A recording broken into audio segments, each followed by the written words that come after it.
Hello bali may gawa tayo ngayong welding inverter na Houseman yung brand. So MMA 200 amperes to. Pero ito yung mga welding na talagang hindi ka magsisisi pagka binili mo, kasi kung hanap mo performance, talagang meron to So salamat pala sa Zek Marketing kasi sila yung parating nagbibigay sa atin ng mga repair So maraming salamat. So di ko na pala bubuksan to kasi ang pagkakaalam ko nito may pumutok daw sa loob, so di na natin ipa-plug in So buksan na lang natin yung welding para malaman natin kung anong problema sa loob. At saka halatang nabuksan na kasi kulang-kulang na ng mga tornilyo yan. Wala nang tornilyo yung iba. So buksan na lang natin. So bali ito yung loob Ayan. So talagang yung welding nito matibay na matibay, kaso nga lang nasira to, gawa nga ng eto yung mga wire ningat-ngat na ng daga at saka siguro may mga ipis dito kaya pumutok to.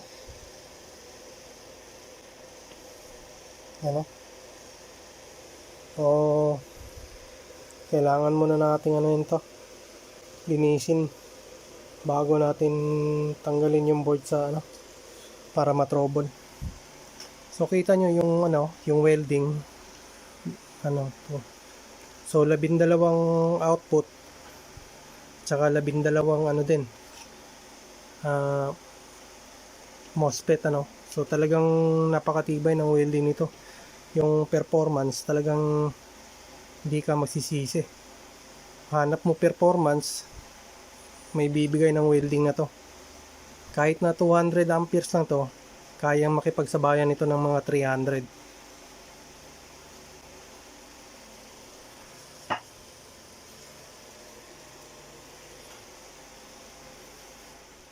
So bali ito na yung board talagang napakadumi, kaya pumutok to, gawa nga ng sobrang dumi tsaka siguro na iputan ng ng ipis, kaya pumutok yung MOSFET.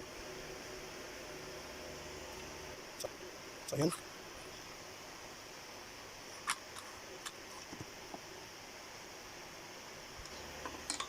So linisin ko muna yung board bago natin simulang mag-repair. Hindi ko kasi ugali na ganito na lang, re-repair na lang to tapos ibalik lang ulit. Pagka ako gumawa, nililinis ko muna bago ako mag-repair. So tapos ko na mawala yung mga alikabok So ang gawin natin ngayon, tanggalin natin to. So may napansin pala ako dito, pati rin dito pala sa controller ng natin, MOSFET natin, pumutok din.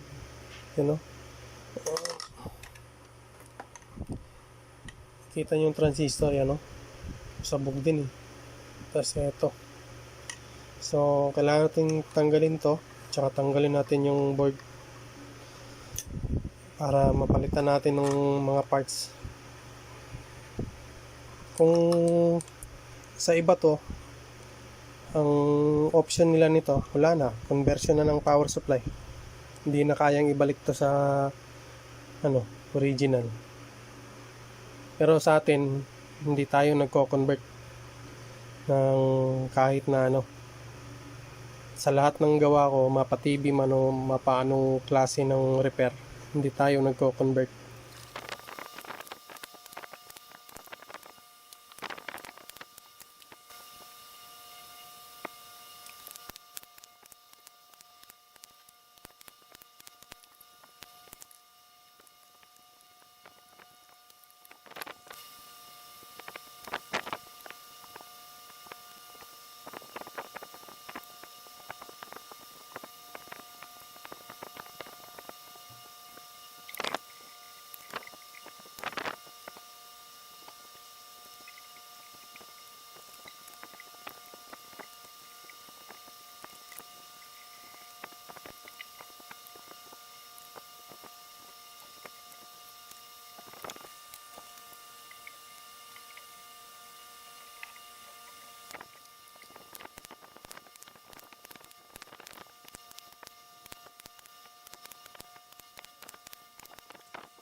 Natanggal din, ang hirap tanggalin.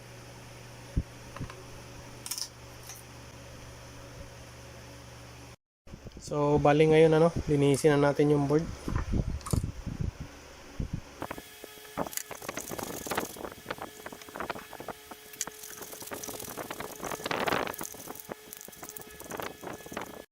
So bali andito na yung board So tapos ko na malinis to. So pati ito, yung wire niya nakita nyo, maayos na yan. So pinalitan natin.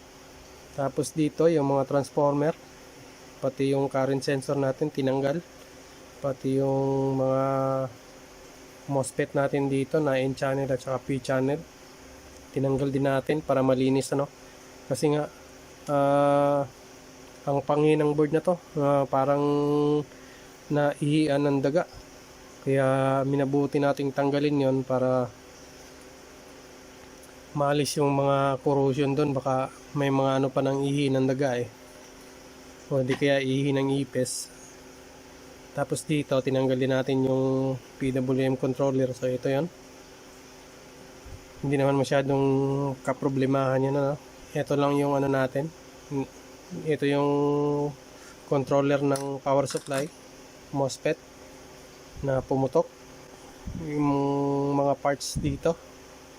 So yan nakita nyo, ito yan so yan pumutok yung mga diode, na check ko na rin, shorted din, at saka yung mga resistor dito naputol na yung mga pati yung circuit dito. So kailangan ko munang ayusin to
So bali magkabit na tayo ng mga bagong piyesa ngayon So nahihanda ko na yung mga piyesa. So unahin natin to 2.2.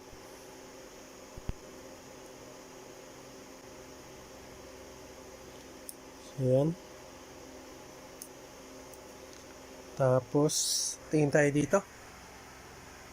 Yan yung mga value na kailangan nating may lagay.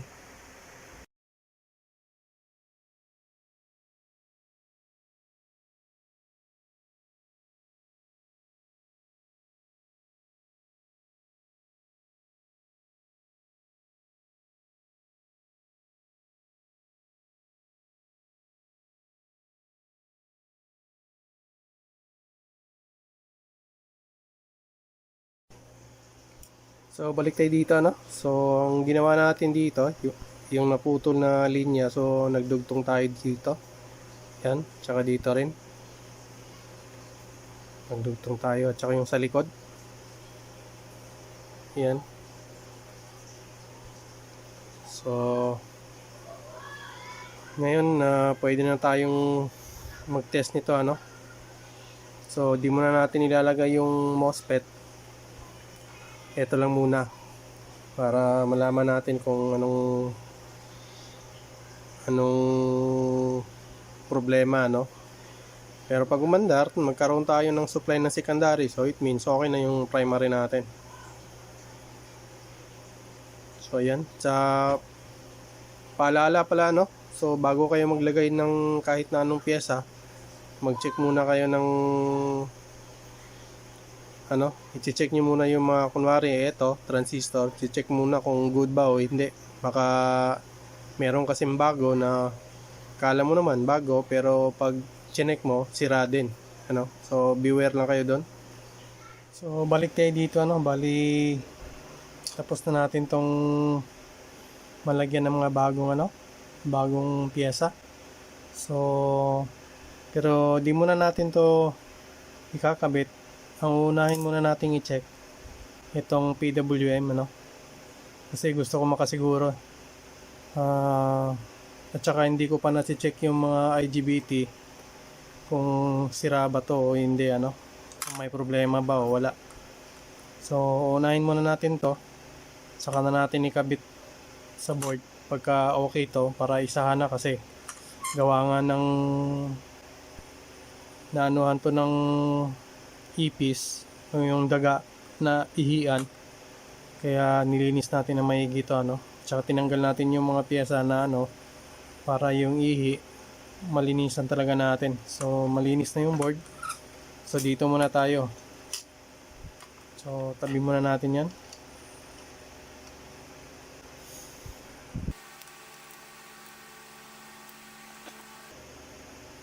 So bali yung scoop natin yan, hindi pa umaandar yan. Tapos yung reference voltage natin, so wala pa rin. So try natin iyon, so ayan, bali okay naman yung PWM.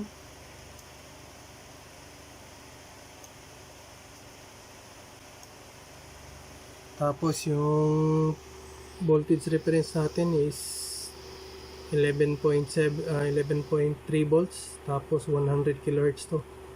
So mataas. Okay na okay yung welding. So ayan. So lipat natin sa kabila.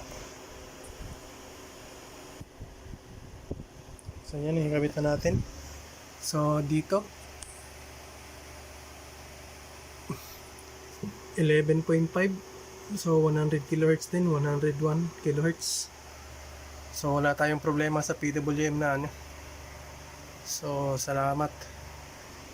So ngayon pwede na nating ilagay.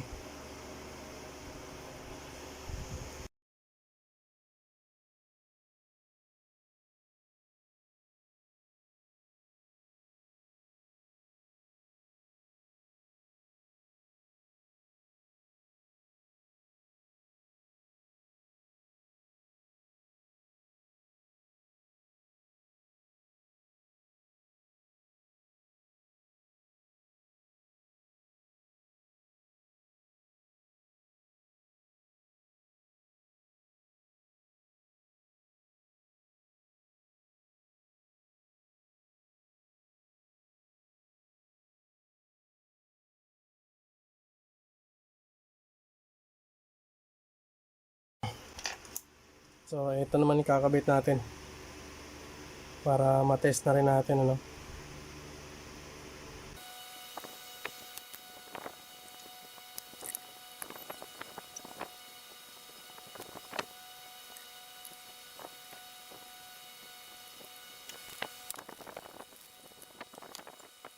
So ngayon pwede na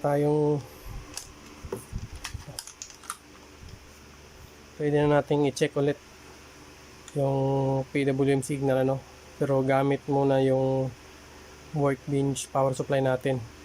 So bali magsusukat lang tayo dito sa yung dalawang wire dyan, kulay green yan.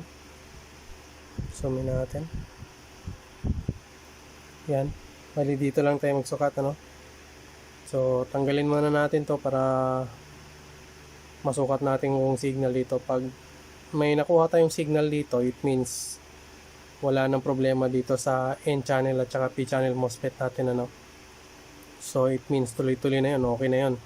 So ang i-check na lang natin ito at saka yung signal ng ng mga IGBT, kung parehas pa yung waveform nila o hindi, So hopefully magkaparehas lang, sana wala na tayong ma-encounter na problema. para tuloy-tuloy na yung ano natin dito. So tapos ko na may lagay yung power supply natin.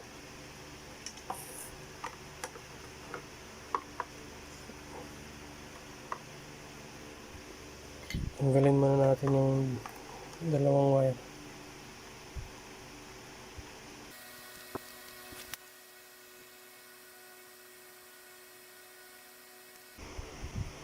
So dun sa monitor wala pa rin tayong makikita.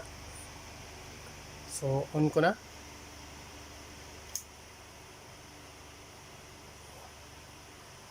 Wala tayong waveform na nasukat. Naka-on na yan. Umilaw na rin yan. Bakit kaya?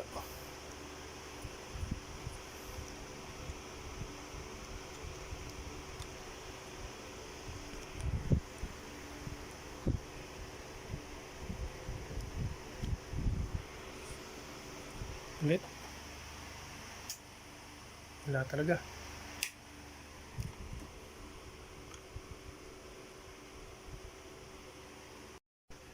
So bali ngayon nakita ko na yung problema.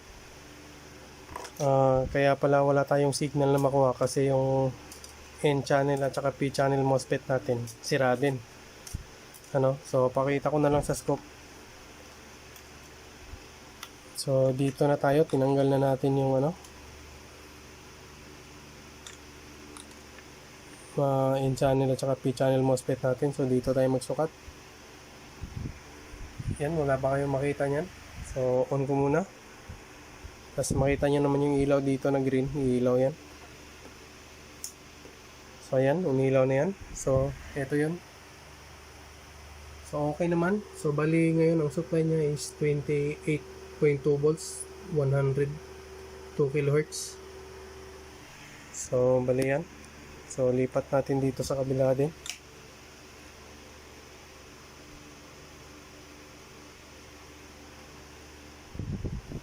So yan, wala pa rin yan. On ulit natin. So ayan. So ganun pa rin.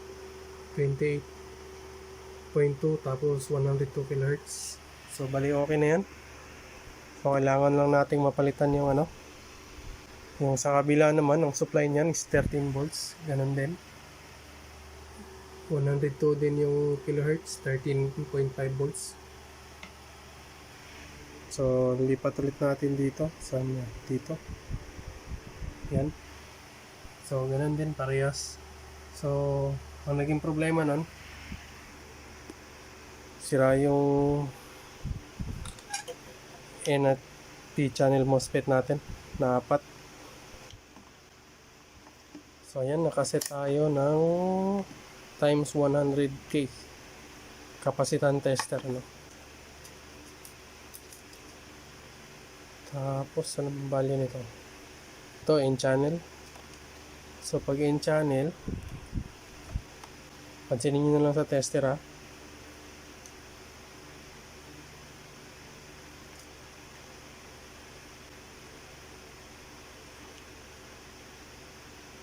ito naka-trigger na yung natin, gate. So dapat ito papalo to. So yan, pumalo. Tapos pagpatay natin, patay din yan. Hindi na matay, dapat patay na to. Dapat di na papalo yan.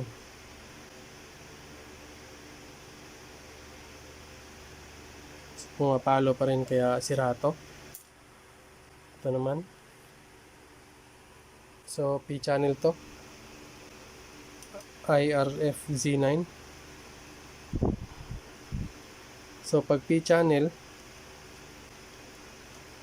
yung iti-trigger mo yung negative ng negative supply. So pagka analog gamit nyo, ito yung negative, ito yung positive pag sinukat nyo sa tester na digital. So trigger yan, pumapalo pa rin. Yan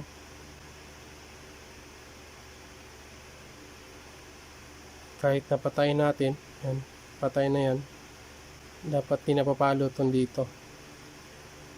So, ang naging shorted nito is gate emitter.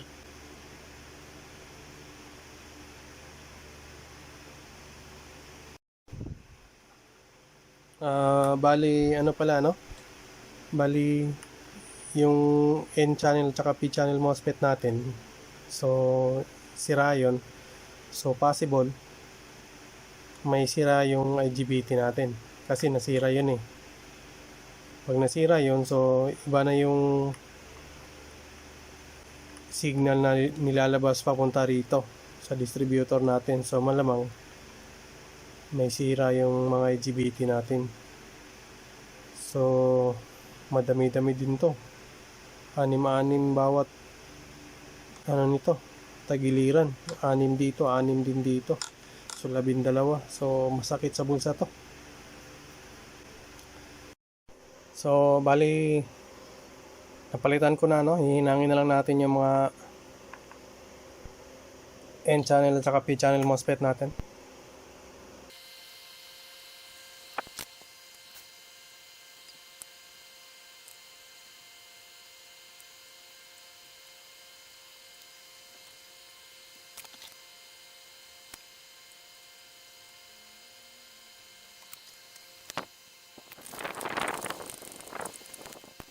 So, ayan, tapos na natin may kabit.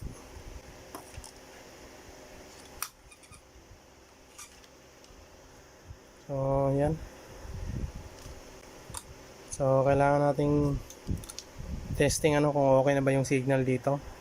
So, nakita nyo naman yung tanda, no? Yung may dalawang ano, nakatindig. Yan yung ano natin, signal natin papuntang distributor na, papunta rito. So, tinanggal muna natin yan para alamin natin kung may signal ba dito bago natin ikabit, ano. Kung maayos na ba, so saka natin ikabit.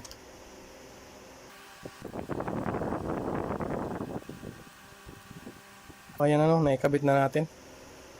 So, yung scope natin, wala pa rin yan.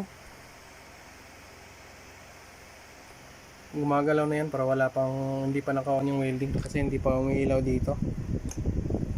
So, dapat makita natin dyan, bali full wave na square wave, ano. Bali may taas na tsaka may baba, pero square wave nga lang. So, on natin yung welding. Sana may makita na tayo. So, ayan, meron, no. So, ayan. So, post ko lang yung ano. So, ayan na. So, maayos na, no. So, bali yung voltage reference niya 29.5 volts, 102 kHz, 0.6, no. So, ayan, maayos na yan. So, wakas na ayos din. So, kailangan na lang nating ma-check yung ano, yung mga IGBT. So, bali ngayon ano, ilagay na natin tong ano. So, dito lang muna, katulad ng dati. So, check lang muna natin dito. Saka na natin ano yun yan. Pagka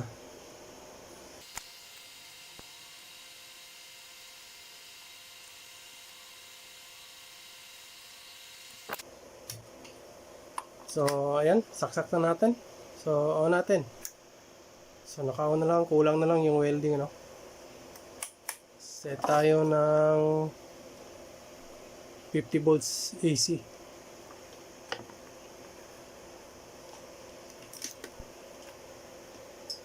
Tapos, on na natin.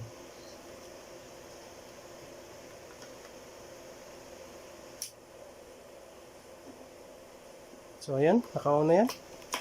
Kita nyo naman, umilaw. So, suka tayo dito. Patay, wala tayong masukat. Patayin muna natin. Ba't wala tayong masukat? So, ibig sabihin, hindi gumana yung power supply natin. So, tanggalin ko ulit yung board, ano? Baka may nagkaligtaan akong ma-check dito. Hindi ko rin kasi na-check yung power supply transformer natin kung okay ba to, kasi pumuntok nga yung ano natin power supply MOSFET natin. So tanggalin ko muna yung board, ano, tapos recheck natin ulit.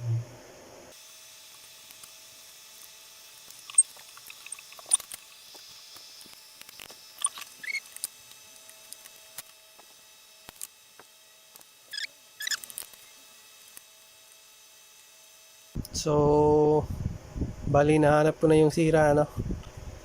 Ay nako, kaya paalala parati, ano, parati nyo i-check yung pyesa na nilalagay nyo kung yun ba yung tama. So ito yung original, ito yung nakakabit natin kanina. So pansinin nyo yung number, ano. Ayan. Magkaiba pala yung number. Akala ko yung in-order ko, kasi ito lang yung in-order ko na pyesa. Siguro yung yung naibigay sa akin, may nahalong isa, 8550. Ang in-order ko lang 8050. So kaya nagtaka ako kanina na tayo umandar, wala namang problema kaya chinek ko to. So pasensya na, ano. Kaya nakaligtaan natin. So dapat parati yung tandaan na kailangan tingnan nyo yung pyesa na magkapareha ba yung nilagay nyo. Check din natin yung power MOSFET, baka nasira. Pero hindi naman pumutok nung trinahin natin kanina. So hayaan na muna natin. So ito yun.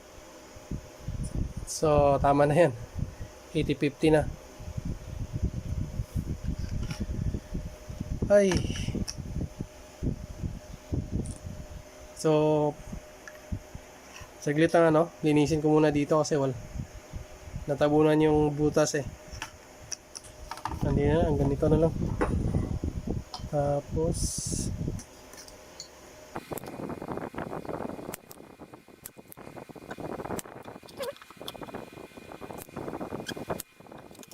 ayaw ang hirap na kasi. So limitahin na lang natin.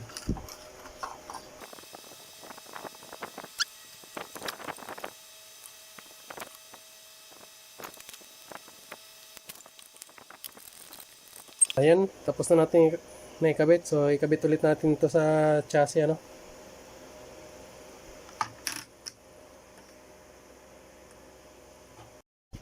So bali try ulit natin itong i-testing, ano. So hopefully sana okay na. Sana magkaroon na tayo ng ano dito, voltage dito sa IGBT natin. So bali sa pagtesting pala ng transistorized type driver, ano, so may dalawang klase ito. Yung isa IC type, tapos yung isa ito transistorized type. So yan,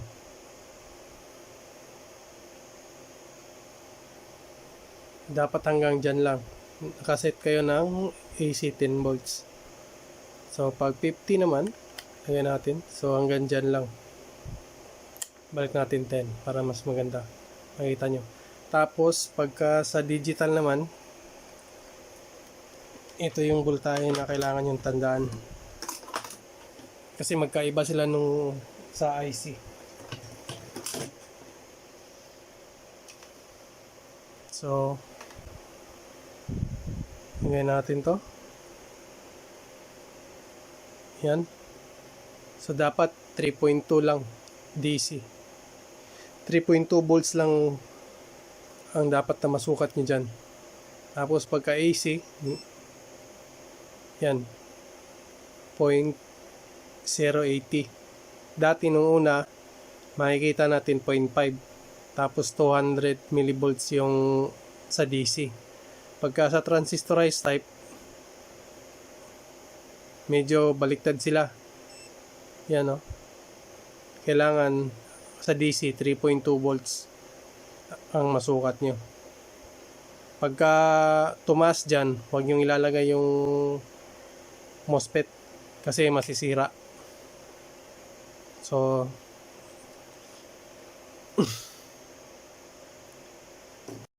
So, bali, naiayos ko na yung power supply MOSFET natin, ano. So, andito tayo ngayon. So, final test na to bago natin ikabit yung mga IGBT. So, pakita ko muna yung ano. So, ayan. Naka-plastado na yan.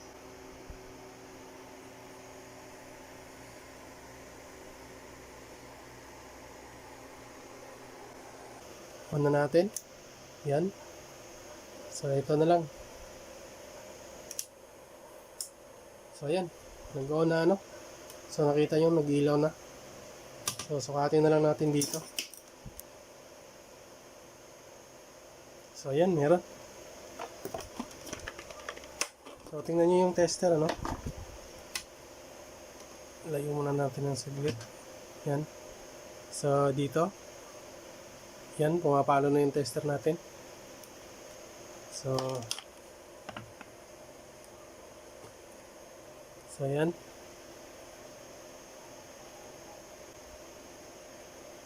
So, yan. So, okay na.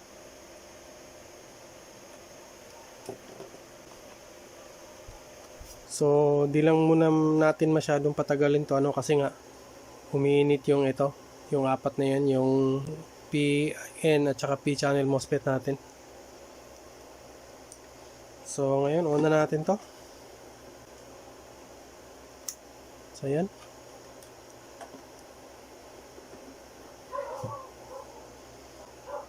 Tapos, magsuka tayo dito. Unahin natin dito. So, on natin. Yan. So, hanggang dyan. So, dapat hanggang dyan lang lahat makasukat natin, ano. So, yan. Tama naman. So, yan.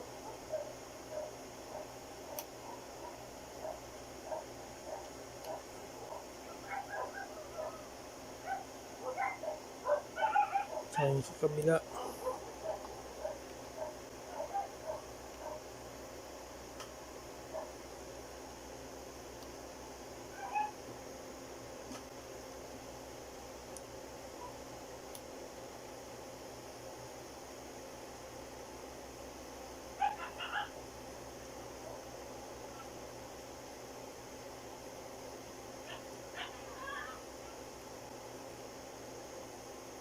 So, ayan, ano.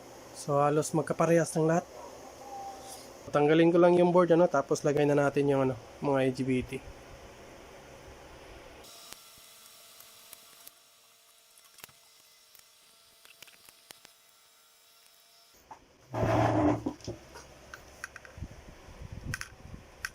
So, bali ngayon pala, no? Bali, ito yung lahat na IGBT niya, no? So, yung number, yan. So, yan yung number, 23 and 50E. So, parehas lahat yan. So, pagka na-tester natin, kahit isa lang dito, nasira, papalitan natin lahat to. So, medyo mabigat sa bulsa to kasi yan yung 12. Paano ko ba ituturo sa inyo yung paano mag-tester nito? Pero ituro ko na nung nakaraang video, ano. Buka natin dito.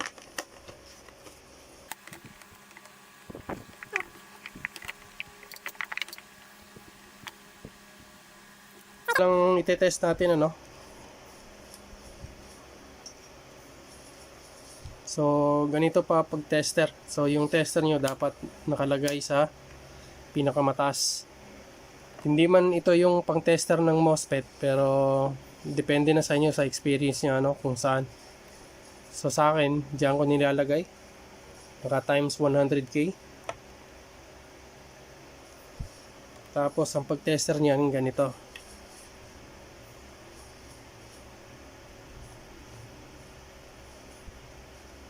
So, tingnan nyo yung tester, ha. Teka lang, itaas natin ng konti. So, ganyan, ano. So, bali, pag tester pala nito, ganito. ito yung gate, drain, at saka source. So, kailangan matrigger nyo yung gate ng positive para mag-switch tong drain at source natin. So, yan. Wala pa kayong makita. So, bali isa lang. Kasi sa datasheet may ano dito, diode dito. So, pakita ko mamaya sa datasheet, ano. So, yan. So, dapat pag nag-trigger tayo ng gate, papalo to. Yan, trigger ko na. Yan, papalo yan. Dapat ganyan. So, bali yan, nag-switch na. So, dapat pag pinatay natin, may re-read tayo na parang ganun. So, yan ano. So, naka-switch na yan. So, pag pinatay natin, yan o. Parang may pumitik na ganun. Dapat ganun ang matitester nyo. So, pero pagka gusto nyo naman ng lagyan ng supply, ganito ang pag-tester ng may supply. Teka lang. So, sa pag-tester pala gamit yung power supply. So, kailangan nyo ng 3 to 4 volts yung supply. So, yan. Nakaset tayo ng 10 volts DC. So, check muna natin.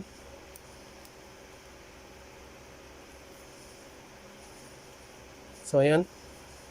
Nasa 4 volts. Wala pang 4 volts.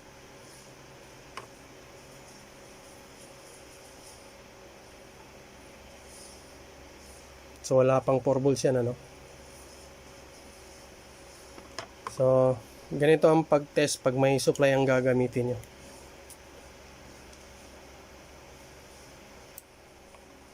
So, tingnan nyo lang yung tester, ha. Dapat set natin ng times 1K. Dapat magsiswitch siya. Hanapin pala natin yung die dito. So, yan. So, ganito.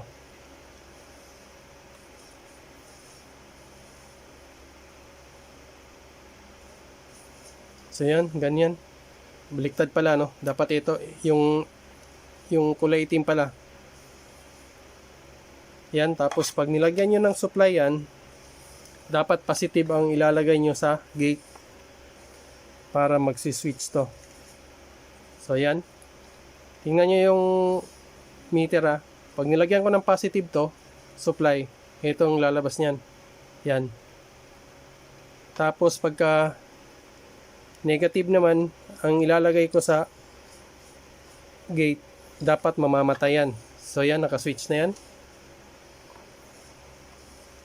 Dapat pag nilagyan ko, makita. Ganito na lang, ano. So yan. Pagka nilagyan ko ng negative supply yan, dapat mamamatayan. Kung mamamatayan, ibig sabihin good to. Yan, namatay. So yan, ibig sabihin good yan. Pagka diskumpiyado kayo sa tester, ano, so ulitin natin. Lagay natin yung positive, yung negative sa ano, drain. Tapos supplyan natin ng positive yung gate. Dapat magsiswitch yan, papalo. Yan. So dapat pagka ano, patayin natin, lagyan ulit natin ng negative supply. Napatay na pala yan. So yun. So ganun ang pag-test pagka gamit nyo power supply, ano. Gagamitan nyo ng supply. So bali naikabit na natin lahat yung mga IGBT, ano. So na-test na rin natin yung output signal yan. So nakailang beses akong nag-test nyan kasi panay nasisira tong ano natin. Ito, yung apat na to nasisira. So natatagalan tayo kasi nga nahihirapan tayong maghanap ng pyesa nito. So buti na lang dumating yung order ko.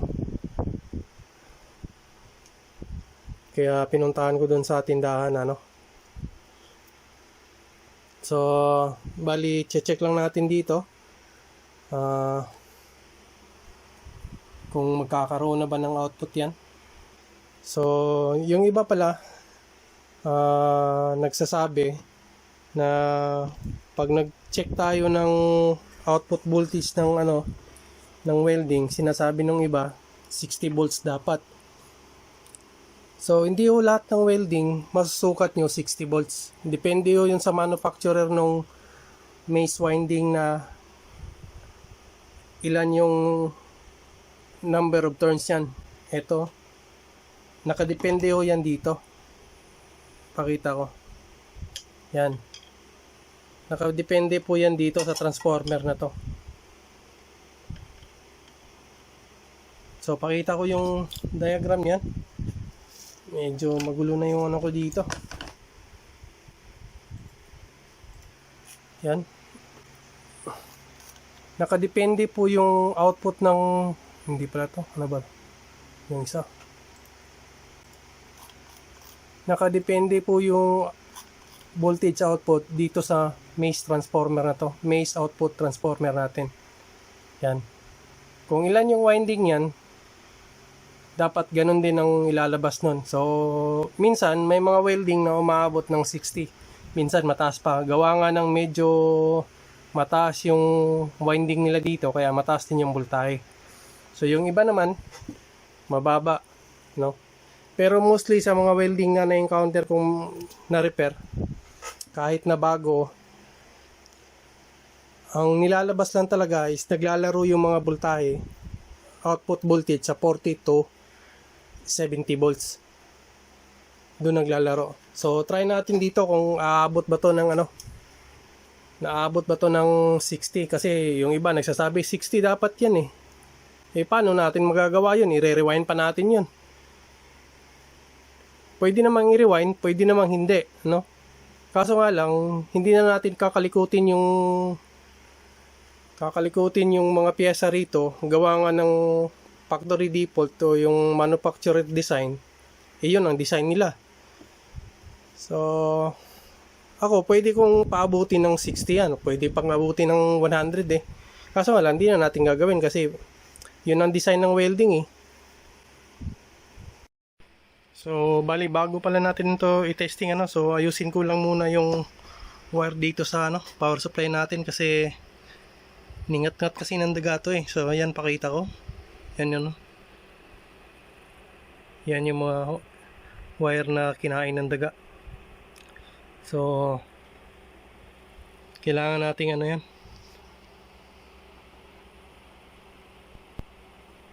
Kailangan nating malagyan ng insulator yan para ano. Kasi pag nilabas natin at saka dumikit yan, baka pumutok eh. O di kaya mag-spark, so masira pa yung mga piyesa natin na kalalagay lang. So ayusin ko lang muna yan ano, bago natin i-testing tong i-welding sa labas. So bali andito na tayo sa labas ano, so subukan nating ano i-welding tong kagagawa lang natin na ano, Houseman welding machine na MMA 200. So tsaka naglagay tayo ng tester ano, tsaka para makita natin yung ano, yung voltage output niya kung ilan. Tsaka ipapaliwanag ko kung ano yung ang tawag dito, ano yung voltage drop pag nag-load na. So saksak na natin to.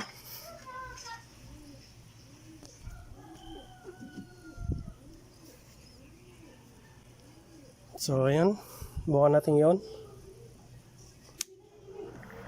So ayan, naka-on na yan. So try muna tayong mag welding ng ano 50, kung gagana ba ng 50 to. Tapos yung voltage output natin is 56.3.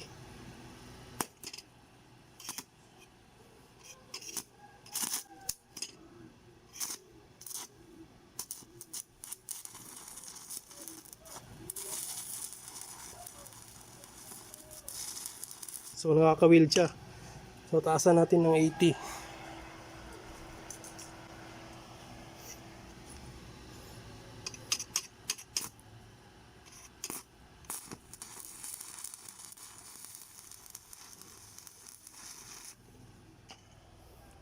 So sagad natin ng 200.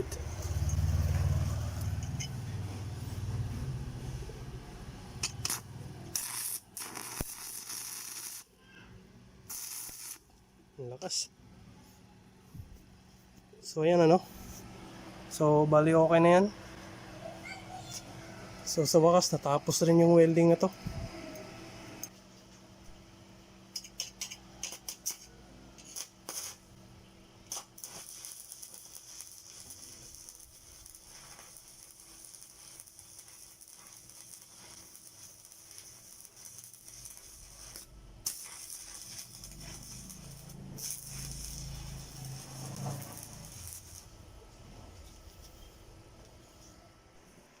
So bali nabuo na natin si si Houseman 200 ano. So ang price pala ng welding nito hindi pa pala na yan yung price. So 8,587. So may kamahalan din ano.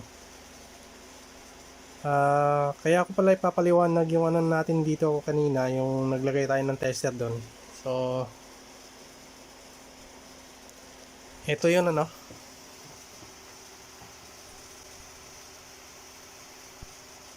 So kung nakikita nyo, yung nagwe-welding tayo, ang voltage drop na inabot niya is 21.90 volts ano.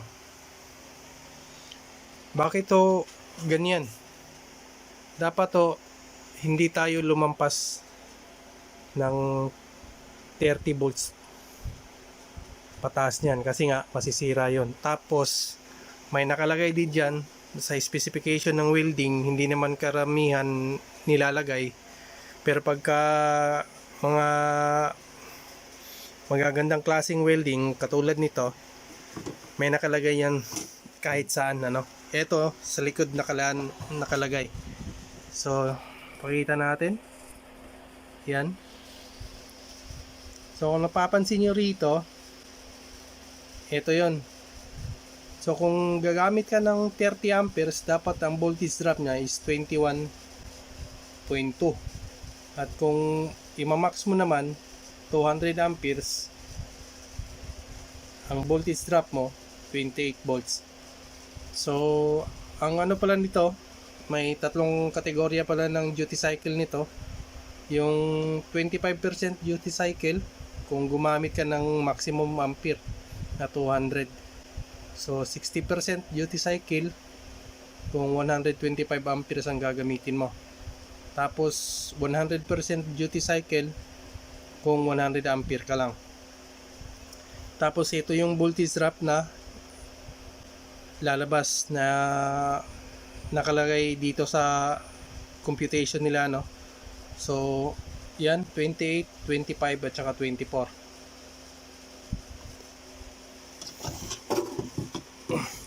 So pag tiningnan natin yung data sheet ng output diode na ginamit dito, ito pala yung output diode niyan. Pakita natin. Yan, ito D9202 ang ginamit. So lahat po yan, si manufacturer dapat hindi lalagpas sa specification na nakalagay dito sa pyesa na to. So yan, ang nakalagay dito 200. Tandaan nyo, ang hindi nilalagay dito kasi yung iba nagkakamali, forward current ang ibig nilang sabihin. So dito ang nakalagay dyan, reverse, maximum DC reverse voltage 200 volts. So pag forward current, ang nakalagay lang dito, average forward current is nasa 10 ampere at saka 20 ampere. Tapos yung sinabi ko kanina, ito yon. Yan. So kung nakalagay nyo sa specification nya, yung voltage drop nya hanggang 30 volts lang. Dapat hindi na tayo lumampas dito. At saka yung ang PWM nya, yung nakasetting na sa oscilloscope, ang ginamit is 25 nanoseconds at saka mabilis na to. At saka yung max nya Pag ginamit nyo sagad nyo yung 200 volts dito, yan, 200 volts. So, ang pinakasagad niya is 100 volts din yung voltage drop at 10 amperes, ano. Tapos, 32 nanoseconds naman. So, kaya, naglagay tayo doon ng ano. Tapos, yung iba kasi nagsasabi, kahit na dito sa welding machine, ang computation ng engineer dito, yung manufacturer, makikita nyo, yan, 70 volts. Pero nung tinesting natin to kanina sa labas, ang nakukuha lang nating reading is nasa 56.3 lang ata. So ibalik ko muna yung video, ano.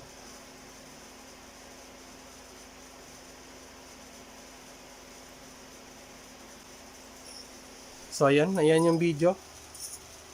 So ang nakukuha natin is 56.3. Kaya hindi natin pwedeng ang dami kasing nagsasabi na dapat 60 volts ang nilalabas ng welding machine.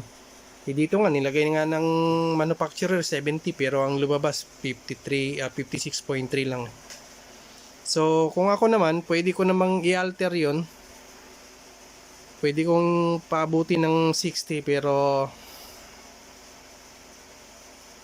ano na, wala na tayo dun sa minodified na natin yung welding machine pagka ganun, ano, papaabuti natin. At saka kung minsan kasi, pakita ko pala,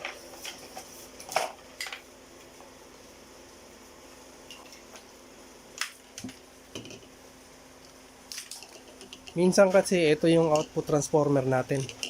So kung alam nyo kung paano mag-rewind, at saka alam nyo yung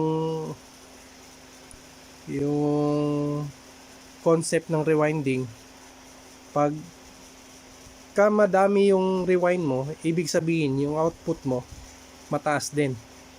Pagka mababa yung rewind mo, siyempre ang lalabas mababa din. So kaya lahat ng welding machine, ang primary turns nito is 10 turns. Yung maliit yan, tapos yung malaki, ang turns yan is 4 turns lang bawat isa. So dalawa yan. So hindi natin malalaman ang rewind nito kasi ano lang yan, hanggang 4 turns lang yan eh. So maximum nasa 10 to 12 volts something per turns niyan. So kaya ko naglagay tayo ng monitoring tester doon, kaya nga ipapaliwanag ko. So yun yung isang paliwanag doon, ano. So pwede ko nang ibigay ito kay customer. So kung hanggang dito na lang siguro yung video. Kung nagustuhan niyo yung video, so please like and subscribe, ano. So salamat na rin sa panonood. So hanggang sa muli, maraming salamat.